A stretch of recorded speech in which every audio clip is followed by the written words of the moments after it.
हम में से बहुत सारे लोग अपने आप को ज़िंदगी में स्टक महसूस करते हैं। हमें लगता है कि यार हम अपनी ज़िंदगी में आगे नहीं बढ़ पा रहे। हम कल जहाँ पे थे आज भी वहीं पे खड़े हुए हैं और हो सकता है फ्यूचर में भी हम यहाँ पे मौजूद हों।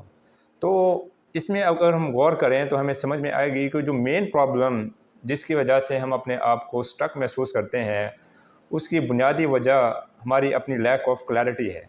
हम जो अपनी लाइफ के गोल्स हैं, एम्बिशंस हैं, जो हमारा असल मकसद है, जो हम अपनी कोर में महसूस करते हैं, हम उसके बारे में क्लियर नहीं हो पाते। हम कभी सोचते हैं कि मुझे ये काम करना चाहिए, कभी हम सोचते हैं कि नहीं यार ये काम ठीक नहीं है, मुझे ये काम करना चाहिए। तो इस काम और इस काम के दरमियान हम जब उलझे रहते हैं तो हम आगे नहीं बढ़ पाते। जब तक हम अपनी जो लाइफ़ की प्रेफ़रेंसेस हैं, लाइफ़ के जो एम्बिशंस हैं, उनके बारे में क्लैरिटी नहीं लेकर आते, तब तक जो उलझाव है, जो स्टकनेस की फीलिंग